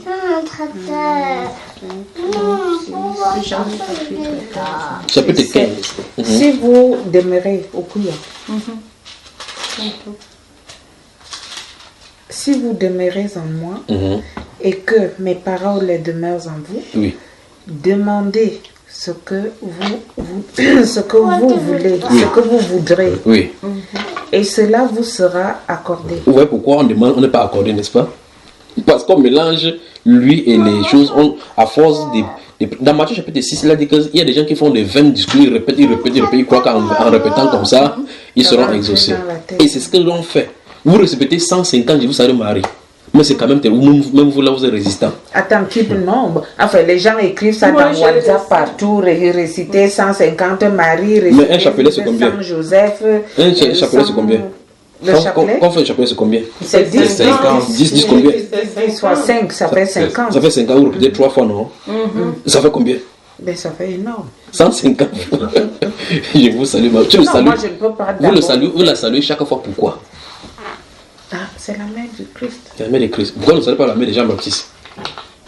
Non, Jésus fut plus élevé que Jean-Baptiste. Et Dieu a donné un commandement, donc comme sa mère fut plus élevée. La prochaine fois quand Jésus va venir sur le cheval, vous allez faire comment le cheval? Ben... On va louer le cheval. Mais c'est quand même terrible. Dans la Bible, quand Jésus prêchait un jour, il y a une femme de la foule qui a voulu élever sa mère comme ça. On va aller voir ce que Jésus a reproché à cette femme-là, d'accord? On va voir ce que Jésus a dit. Il était de prêcher. Une femme a commencé à dire qu'il va créer le groupe de Marie. On va voir ça tout à l'heure. Non, ça je ne connais pas. Non, on va voir, c'est dans la parole. Alors voici la Bible dans Jean chapitre 15 où Jésus dit: si vous demeurez en moi et que mes paroles demeurent en vous, à cette condition-ci, demandez ce que vous voudrez. Et cela vous sera accordé. N'est pas ce qui est écrit. Réalisez encore, vous vérifiez. Allons-y encore. Verset 7 encore. Si quelqu'un ne demeure, si quelqu'un ne demeure en moi, il est jeté. Non, livre le verset 7. Ah, verset 7. Et Noah, s'il te plaît, je suis aussi. Oui. Si vous demeurez en moi et que mes paroles demeurent en vous, oui. vous demanderez ce que vous voudrez. Oui. Et cela vous arrivera. Alors, mais je pose la question. Entre ce que Jésus a dit là et tout ce que chose que vous passez le temps à réciter, lequel est compliqué? C'est qu'on récite. Vous récitez, vous faites telle chose. Un temps, vous faites, ça ne va pas vous bailler même souvent. Après, vous oubliez même le faire, pas vrai? Maintenant, en réalité, Jésus, qu'est-ce qu'il a dit de dire? Il a dit de dire tout simplement que réglez votre compte avec moi pour qu'il n'y ait pas d'obstacle entre moi et vous. Dans Ésaïe chapitre 59, il avait dit ça. Il a dit non, les oreilles de l'Éternel ne sont pas dues pour entendre, ni sa main courte pour sauver. Ce sont vos crimes qui créent une séparation entre vous et lui et l'empêchent de venir vers vous. C'est ce qui est écrit dans Ésaïe 59. C'est la même chose que Jésus réité ici. Parce que tout à l'heure, là, nous avons lu dans le chapitre 14, il a dit que celui qui a mes commandements et qui les garde, c'est de celui qui m'aime. Et celui qui m'aime sera aimé de mon Père et nous viendrons chez lui. Donc nous pourrons entrer en communion avec lui. Donc ça veut dire que c'est qui le véhicule par lequel Christ vient vers nous, c'est la parole. Et si nous nous écartons de la parole, nous nous écartons automatiquement de lui parce que Christ et la parole sont un. Vous voyez, n'est-ce pas? Donc ici dans ce chapitre 15, verset 7, il dit quoi? Si quelqu'un demeure en moi et que mes paroles demeurent en lui, demande la condition là, demandez. Donc si vous êtes conforme à la Bible, vous êtes qualifié pour demander n'importe quoi. Maintenant, si demandez, voici une goutte d'eau que j'ai soif, je fais à Dieu. Je dis Seigneur, j'ai besoin de l'eau. C'est l'eau que je dois demander parce que c'est ça dont j'ai besoin. C'est Philippiens 4, verset 7 dit que ne vous inquiétez de rien, mais en toute chose, faites connaître vos besoins à Dieu par des prières. Parce que la prière, c'est le moyen par lequel nous exprimons les désirs de nos cœurs à Dieu. Alors, ça veut dire que je dois avoir un désir. Qu'est-ce que je veux? La question doit être répondue. Quand j'ai rempli la condition de savoir ce que je veux, je vais vers Dieu. je place ma demande, en sortant là, je le remercie. Maintenant, prenons un exemple simple. Vous voici avec Marie qui défait les nœuds. Vous avez besoin de la gourde. Au lieu d'aller demander la gourde à Dieu, vous dites, je vous salue Marie, pleine de grâce. Je ne sais pas comment vous dites cela, que la prière soit avec vous, c'est quoi, de faire vos péchés. Après, ça va, tu fais, notre Père qui est au ciel, que ton nom soit sanctifié. Béni au Dieu de nous. Amen. Après, tu dis, je vous salue Marie. Tu finis, tu déposes. Qu'est-ce que tu avais besoin? Tu n'as pas demandé. Tu n'as pas demandé en réalité. Donc, il y a de quoi dont vous allez vous embrouiller. Parce que le but, c'est avoir la gourde. Mais après, tu allais réciter. Mais demain, tu auras besoin aussi, peut-être d'une voiture. Tu prends encore la même chose. Tu fais le même rituel. Je vous salue Marie, pleine de grâce. Les anges sont avec toi, c'est quoi? Je ne sais pas comment vous dites là. Après, vous finissez, notre Père qui est, c'est que ton nom soit sanctifié. Après, tu récites, tu dors. Est-ce que tu as demandé le problème de la voiture? Demain encore, tu as un problème de santé. Tu ouvres encore la même chose. Vous voyez qu'il y a un problème derrière, n'est-ce pas? La clé qui ouvre la porte principale ne peut pas ouvrir la clé de la cuisine. C'est vrai que si je vais demander le ballon, c'est le ballon que je demande. Je vais demander la voiture, je demande la voiture. Si ton enfant, s'il vient demain, elle court dans la chambre, tu es couché dans l'abri. Elle veut peut-être son jouet, elle veut le ballon. Elle vient devant toi et dit, maman, je te salue Marie, bonjour, bien de grâce. Après, le Seigneur est avec toi, tu es plein de grâce. Quand elle finit ça, il a le ballon.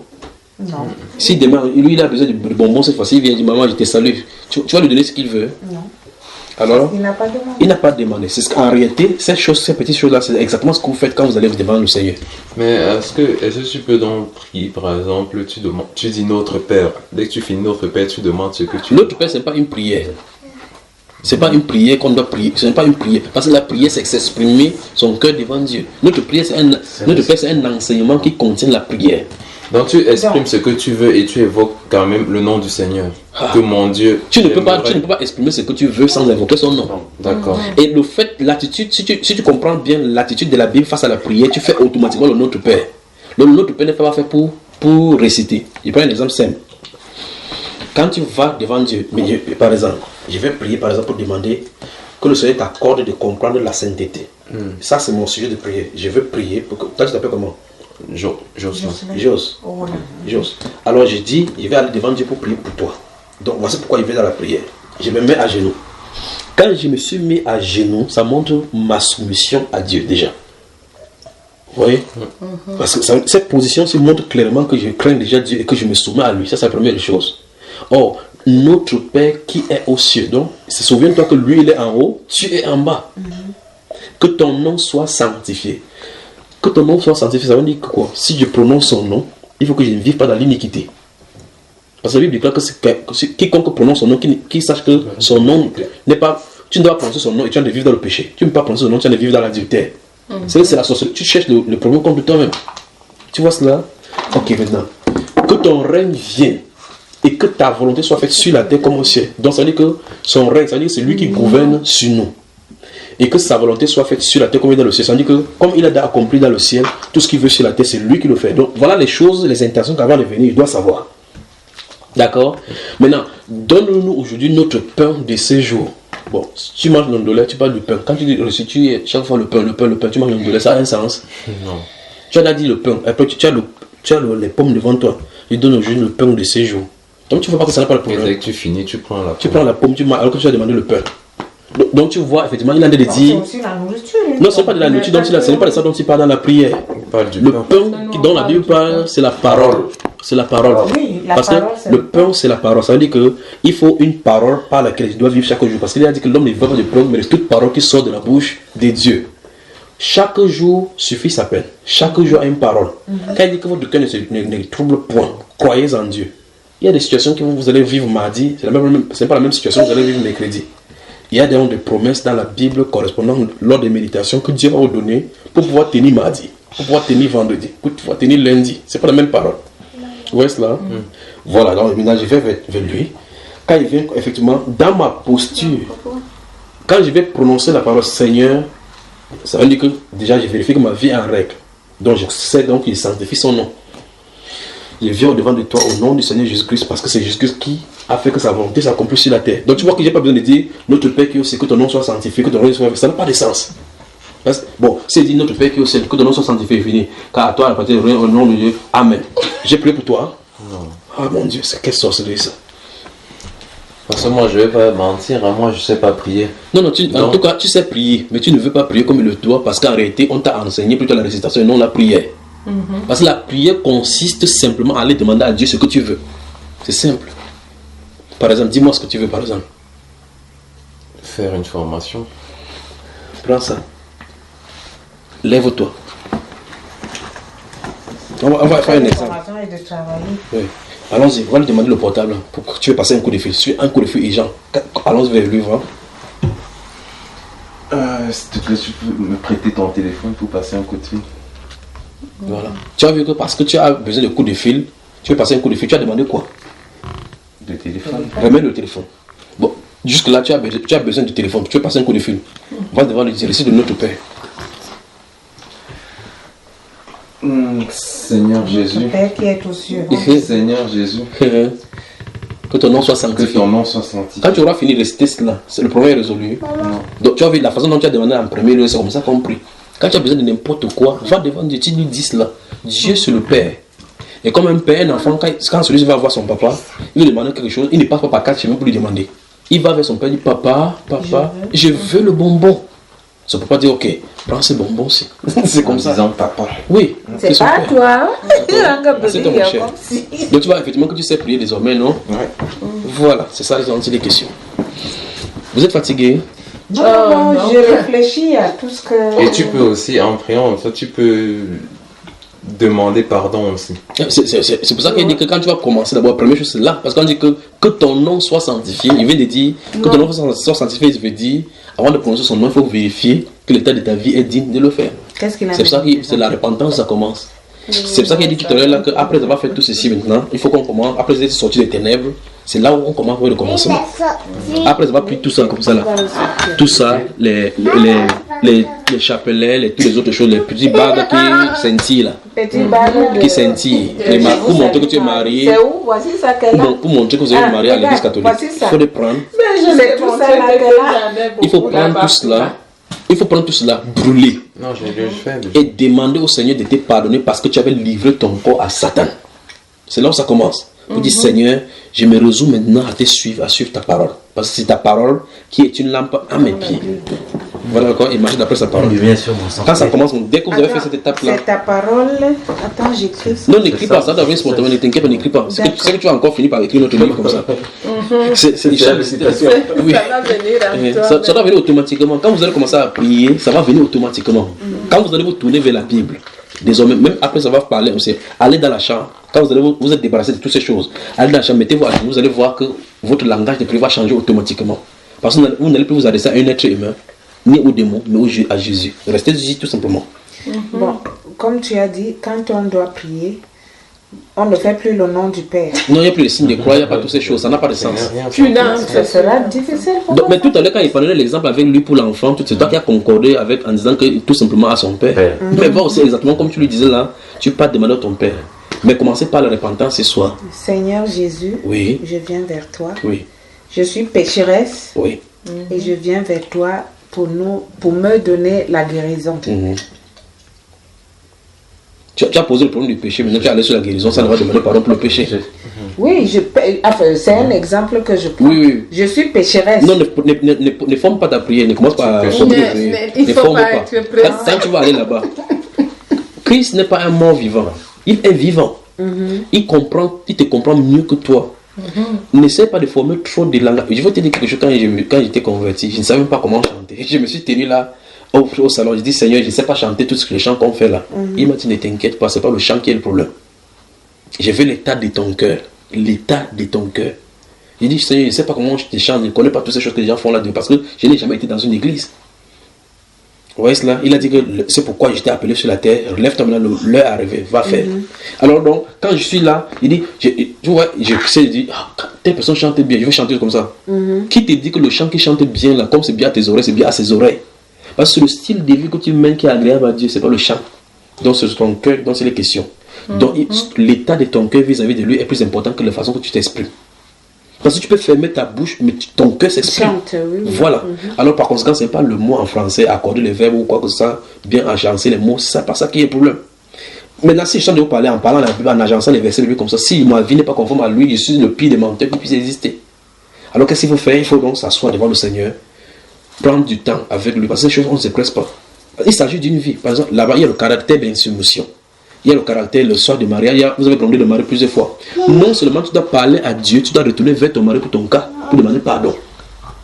Vous voyez cela? Tu es prosterné devant ta femme, ton mari, comme ça, pour dire chérie, je te demande pardon pour ce que j'ai fait parce qu'il était désobéi. Voilà là où la guérison du foyer va commencer.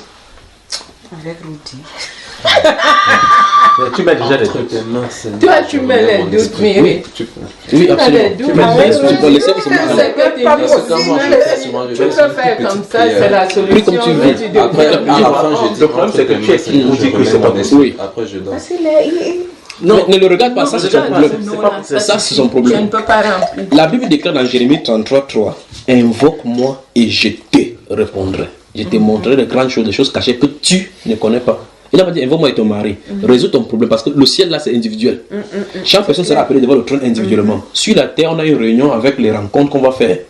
Mais chacun va se passer individuellement. C'est pour ça qu'il fait l'effort de dire seulement ce qui est écrit à l'intérieur, sachant que si je suis devant le trône un jour, je vais dire Seigneur, j'ai dit il est écrit. Je n'ai pas ajouté, je n'ai pas retranché. Donc si j'ai dit que ce qui n'est pas écrit, je m'en sortis devant lui. Donc mieux je dis ce qui est écrit là-bas. Pour que s'il dit n'importe quoi devant, je dis c'est parce que c'était écrit. Si la Bible m'a trompé, c'est forcément lui qui m'a trompé. Donc j'ai fait l'effort d'être là-bas. Donc ne commence pas à voir que s'il a tellement fait comme ça, c'est pas ça. Et quand Jésus a dit, quand Jésus est venu pour pardonner les hommes à la croix. Non. Quand Jésus est mort à la croix pour pardonner les gens au péché, est-ce qu'il a demandé à quelqu'un que vous avez fait telle chose? Il est allé seulement à la croix, il est mort pour le péché. Par conséquent, nous devons nous pardonner les uns les autres. Moi, je sais pardonner. Et je pardonne même tout le temps. Mais le pardon, il y a le pardon et la repentance à genoux. Ceci va amener beaucoup de choses. Si, je le fais. Je me mets à genoux. Donc, chez le mari, il y a une résolution là-bas. Maintenant, tu vas te mettre à genoux pour demander pardon à Dieu parce que son adoration qui était digne pour lui, tu l'as donnée au démon, pas même à sa mère. Parce que cette femme-là n'est pas sa maman. On va causer demain. Oui, on va causer demain par rapport à cela. Alors, lorsque vous avez sorti toutes ces choses, les mettant de côté, la première chose à faire, c'est d'aller se repentir, d'avoir donné l'adoration qui était pour Dieu aux idoles. C'est le processus naturel, la repentance. Repentance, ça veut dire détourner ton cœur de la mauvaise voie pour se retourner vers Dieu. C'est ici que ça commence. Et si vous savez faire cela, la deuxième chose à faire maintenant, c'est d'être baptisé au nom du Seigneur Jésus. Alors, à partir de cet instant-là, vous êtes des chrétiens, les disciples du Seigneur Jésus. Le baptême qu'on a reçu... Ça n'a rien à voir. Donc, d'abord, pour commencer, souvenez-vous que ce qu'on a vu à l'Église catholique, ça n'a rien à voir avec la Bible. Parce que dans la Bible, on ne baptise pas les enfants. Encore que ce n'est même pas le baptême, parce qu'on nous a versé sur la tête. Baptême veut dire plonger. Donc, ça veut dire que vous n'avez jamais été baptisé pour commencer, donc oubliez.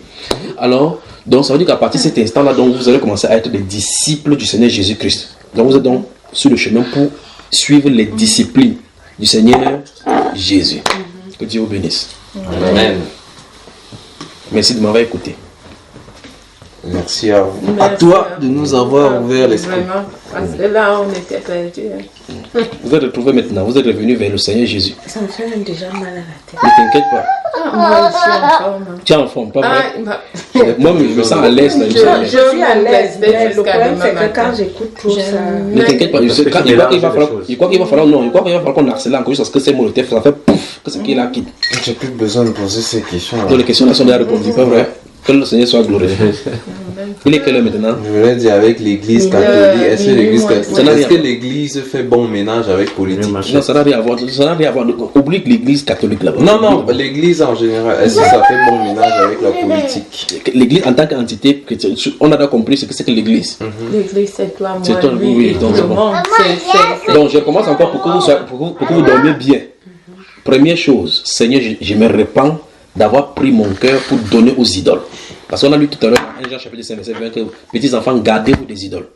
Manifestement, vous avez plutôt été dans l'idolâtrie tout en appelant son nom. Il n'y a pas de mixicité entre la parole de Dieu et les idoles. Donc, première chose, repentance. Repentance d'avoir donné l'adoration de Dieu aux idoles.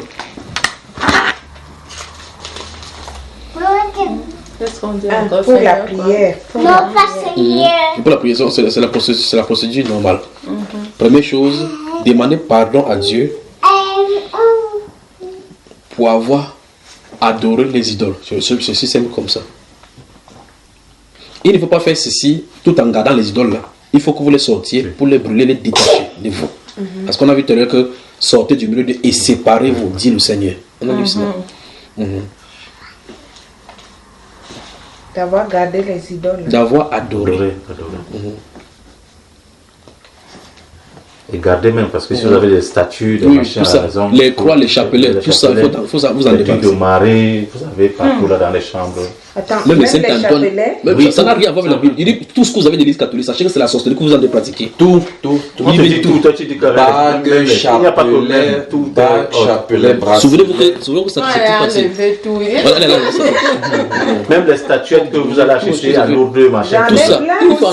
Tout ça. L'eau qui vient de la bas, n'importe quoi. Même l'eau bénie. Béni par qui? On te dit tout. Ah, le prêtre. Le prêtre qui est issu du mensonge. Oui, écoute, non, il faut vous en débarrasser. Il faut vous en débarrasser. Si la parole vous fera du bien, parce que Jésus a dit, si quelqu'un demeure en moi et ma parole demeure en lui, demandez ce que vous voulez. Alors faites comme ça, mettez Jésus à l'épreuve, mettez-le à l'épreuve, mettez sa parole à l'épreuve. Vous voyez, faites désormais, prenez la Bible. Quand vous allez commencer à lire la Bible, vous allez voir clairement d'où vous sortez. Et vous allez seulement rendre grâce à Dieu chaque jour d'avoir permis que vous compreniez ces choses-ci. Déjà, donne le téléphone si c'est possible. Non, il va vous donner tout. Il y a même les enseignements, même sur le même. Un peu déchiré. Pourquoi tu veux déchirer ces mariages? C'est ça qui me dérange. On avance. Oui, donc c'est la première chose d'abord. À Dieu d'avoir gardé les garder idoles. Et adorer les idoles. Garder et adorer les idoles. La deuxième chose, c'est séparer. Garder et adorer les idoles. Il faut les détruire totalement. C'est-à-dire que brûler, déchirer, ainsi de suite. Jeter. Non, pas jeter, parce que quelqu'un va prendre le lit. Il faut brûler. Les idoles, on les détruit, on les brûle. Définitivement. Parce que les esprits sont attachés à cela. Les bijoux, ça n'arrive pas, on ne les brûle pas. Il faut détruire. Vous avez les fous ici pour chauffer, non? Vous mettez là au chaud. Alors, maintenant, la deuxième chose, non? Demandez pardon à Dieu pour ses péchés. Et maintenant, ici, non, il faut prendre du temps. Parce que quand vous allez vous mettre à genoux, ça va défiler. Si votre mari dit 1, vous dites 3, vous êtes dans les collimateurs de Dieu. Bon, demandez pardon à Dieu pour tous les péchés. Tous ses péchés. Pour nos péchés. Entre parenthèses, prendre du temps. Pour tous nos péchés. Oui. N'essaie pas de dire que Seigneur demande pardon pour tous mes péchés. C'est pas comme ça marche. Vous connaissez, quand tu commences à dire pardon pour le péché, ça va défiler automatiquement devant de toi. Tu connais les péchés que tu as connais. Parce que le péché, ça ne peut pas se commettre où tu ne connais pas. Parce que ton être te dit que ceci est bien quand tu le fais. Ceci est mauvais quand tu le fais. Oui. Les éléments de mal et de bien. Il y a même... je ne sais pas souvent comment expliquer ça. Parce que quand je suis là, j'ai envie de... Et ailleurs, on me dit... Un cœur te dit ceci, voilà, l'autre me dit là. Oui. Et la première idée d'abord, c'est ça qui m'arrive tout de suite. Voilà. Et je leur dis souvent à la maison que s'il fallait même être voyante, je le serais. Oui. Parce que un cœur me dit fais comme ça, et quand je ne le fais pas, c'est ça qui arrive tout de suite. Oui, maintenant, quand tu mets la main sur ton cœur comme ça, tu as combien de cœur dedans alors? Ben, j'ai un cœur. Mais lequel parle comme ça, lequel parle comme ça? C'est la voix, ou c'est la voix, ou c'est quoi, j'en sais. Donc ça veut dire que l'être humain normalement a le discernement en lui de savoir ce qui est bien, ce qui est là. Mais le problème c'est qu'on est plus enclin à faire ce qui est mal. Même dans l'ignorance, même c'est inconsciemment. Troisième point maintenant, c'est faire baptiser au nom du Seigneur Jésus. Vous avez les coups d'eau ici? C'est elle qui connaît. Il y a les coups d'eau ici. Vous n'avez pas me dit que dans les montagnes, les Suisses ici. Si. Vraiment baptiser. Où il y a Marie là-bas. Mais est-ce que je ne sais pas s'il va accepter d'aller là-bas parce qu'il y a... il y a un courant. C'est Marie qui a créé le coup d'eau là. Non, ça il y a eu soin. C'est son problème. C'est son problème. Il dit c'est son problème. S'il y a un coup d'eau, on peut vous baptiser, il n'y a pas de problème. Il y a des gens baptisés ici. Se faire baptiser. Oui, et désormais, lire au nom du Seigneur Jésus. Et prendre la Bible pour seul appui désormais comme guide de vie. Au nom du Seigneur Jésus et prendre la Bible. Comme seul appui pour sa vie, et spirituelle et physique. Que Dieu vraiment bénisse votre maison et bénisse votre vie. Amen. Amen. Prendre la Bible comme seul appui pour sa vie. Dès que vous avez fini de causer, moi je vais vous poser une question qui me dérange. Vous avez fini. Qui vous dit maintenant que ce que je suis en train de dire, moi, je suis en train de vous dire ce soir, c'est la vérité? Qu'est-ce qui vous fait croire maintenant que ce que moi qui dis là maintenant qui est vrai? Ma conscience. Mais parce que ta conscience nous... Ma conscience en moi. D'après tout ce que j'ai lu aussi. Tu as vu que c'est vrai. Oui. Alors, et aussi, je pensais à ça déjà dans le passé. Oui. Et tu viens encore confirmer ce que je pensais. Ces choses-là. Mais peut-être que ce n'était pas arrangé dans tes pensées. Ouais. Ok, mais de cette façon de jugement-là, c'est comme ça que désormais vous allez appréhender quiconque vient vers vous pour annoncer la parole de Dieu. N'acceptez pas quand on vous dit quelque chose de façon survolée. Si quelqu'un vous dit n'importe quoi, demandez, montre-moi où c'est écrit dans la Bible. Parce que la Bible, ce n'est pas la personne qui a écrit la Bible. Il faut que ça soit dit de la façon dont c'est écrit dans la Bible. Et en fait, si c'est vrai, vous devez savoir. D'accord? Bon, comme on dit souvent que cette Bible-ci, ce sont les Blancs qui l'ont écrite. Comme on dit souvent aussi que l'Ancien Testament, l'Ancien, qui est écrit par ces aïeux-là de l'an 1 ou de... je ne sais pas. Laissez-moi poser la question, allons-y. Il n'y a pas tout ce qui est dans l'Ancien Testament, dans l'Ancien, c'est pas ce qui se trouve absolument... C'est encore très bien, parce que si on avait mis à l'autre tout aussi dans ces conditions, si on avait mis tout, puisque le sel qu'on a mis là-bas, ça nous complique la vie comme ça. Ça aurait mis que, avec ces façons de raisonner, si on avait mis à l'autre tout, alors ça aurait dit que ça ne doit pas nous laisser. Tu vois effectivement que quand les gens ne veulent pas obéir à la parole de Dieu, on prend les raisonnements, pas vrai? Maintenant, on dit, cette Bible-là, ce sont les Blancs qui ont écrit. Depuis le verset qu'on a lu aujourd'hui, tu as vu le blanc sur ça? On sait que c'est l'homme blanc qui a écrit ça. Ok, mais si c'est l'homme blanc qui a écrit, n'est-ce pas? Si c'est un homme blanc qui a écrit, est-ce qu'il a écrit? Quand on dit par exemple que tous ont péché, on a dit que les noirs ont péché? Non. On a dit quoi? Que tous ont péché? On a dit que Christ est le chef de tout homme. On a dit que Christ est le chef de tous les hommes noirs et pas les hommes blancs. C'est pour ça que quand les gens qui tiennent ces raisonnements pour essayer de faire les fils en avant, je leur pose la question, montre-moi l'avantage d'un blanc là-dedans. Montre-moi l'avantage d'un blanc. Ok, maintenant montre-moi, quand la Bible déclare que fuir le péché, quand il dit fuir, il s'adresse à qui? À tout le monde. Donc ça veut dire que le blanc est censé fuir le péché. Vous voyez cela, n'est-ce pas? Quand on dit que l'homme est le chef de la famille, il n'a pas dit l'homme blanc, ou il n'a pas dit l'homme noir, il a dit l'homme. Maintenant, quand j'ouvre la Bible, je lis, je décide de vivre ça comme la Bible est en train de dire. Quel est l'avantage du blanc là-dedans? Mais voici au Cameroun en train de vivre. Ça fait quoi un blanc ici? Vous voyez le problème, n'est-ce pas? Ce n'est que des fuites en avant, ça n'a pas de sens. La parole de Dieu a été donnée pour toute l'humanité.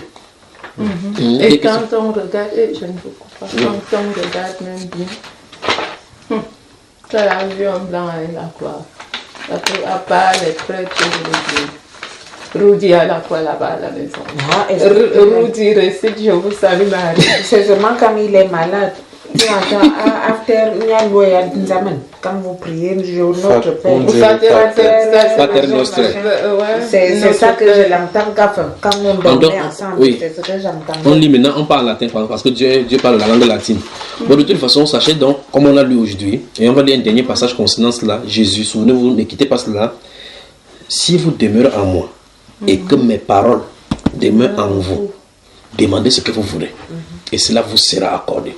N'est-ce pas une parole promesse merveilleuse ici? Lui veut seulement que vous demeurez dans la parole. Quand vous demeurez dans la parole. Parce qu'en réalité, le but c'est ceci. Plus tu demeures dans la parole, plus tu commences à comprendre le langage de Dieu. Ce qu'il faut demander, ce qu'il ne faut pas demander, comment demander. C'est le but là-bas. C'est un autre avantage. Parce que lui, il est au ciel. Si vous péchez ici, ça ne vous fait absolument rien. Si tu meurs, ça ne change pas quoi que ce soit sur Dieu Jésus. Ça, c'est donné pour notre avantage. Si tu n'obéis pas, tu prends la Bible et tu brûles. Ça ne change pas quoi que ce soit sur sa divinité. Tu l'insultes, ça ne fait absolument rien parce que toi, tu vas te présenter devant lui. Jean chapitre 14. Jean chapitre 14. Verset 13, c'est pas là on va finir. Personne n'a sommeil. Non, il n'y a pas qu'on va finir. C'est la première partie pour la question concernant l'église. Oui. Jean chapitre 14. Non, c'est pas ça. Non, c'est pas ça. Aujourd'hui, on a lu Jean chapitre 15, verset 7 où on dit que si vous demeurez à moi, non? Que Dieu vous bénisse. Jean 14. Ça fait près de 3h20 qu'on est en train de parler. Et vous voyez qu'on n'est pas fatigué. On n'est pas fatigué. On va avancer. Non, c'est très intéressant. On a dit que. Je lui ai dit que quand on va commencer. On a dit qu'on n'avait pas mettre l'eau. Je ne sais pas quoi. Et il voulait partir juste. C'est très intéressant. Maintenant, l'heure est passée. C'est ça. Il avait dit que souvent on fait 5 ou 6 heures. Elle ne croyait pas. Ah, Jos, tu ne parles plus. Dedans. On a. Tu ne parles plus. Alors on y va. Jean chapitre 14. Vous pouvez me lire le verset 13 et 14. Le verset 13 et 14 de Jean 14. Tout ce que vous... Allons-y, à haute voix. Tout ce que vous demanderez en mon nom, je le ferai. Oui. De sorte que le Père soit glorifié dans le Fils. Oui. Si vous me demandez quelque chose en mon nom, je le ferai. Vous voyez effectivement ce que Jésus avait dit dans la Bible, ce que vous êtes en train de faire avec les neveux, n'est-ce pas? Il a dit que la façon de demander et posséder, c'est en demandant comment? Si vous demandez, je le ferai. En son nom. Mais vous voilà en train de demander au nom de sa mère. Je vous salue Marie, fais comme ça, fais comme ça. Jésus dit que c'est comme ça. Vous dites que c'est comme ça. Je crois que il faut réunir le prêtre catholique, les chicoter bien, pas vrai? Ils ont gardé tout le monde. Et vous courez derrière. Presque tout le monde entier. Le simple fait même que vous appelez Père, déjà vous péchez. Le simple fait de l'appeler Père, mon Seigneur, vous péchez. Vous allez devant un homme, vous dites mon Père, vous péchez. Dit la Bible. On doit les appeler par leur prénom ou bien... Mais ce sont marques des que c'est écrit. Il n'y a pas Parce que quand tu appelles... Il t'a dit de l'appeler comment? Il t'a dit de l'appeler comment? Il est sur le frère Junior. Frère, j'ai retenu frère. Et le pape, on dit sa sainteté. Donc il dépasse même Dieu. Alors on prend une pause, on mange la pomme qui était interdite dès le départ là. Est-ce que c'est interdite? C'est le fruit défendu. Ah, moi c'est le fruit, hein. Moi, Donc on s'en fout de ce que les prêtres disent, non? On peut manger. C'est ok. On mange, non? Manger dans les fruits, on revient, après on mange les fruits. Comme ça, on prend un coup de là, tout à l'heure.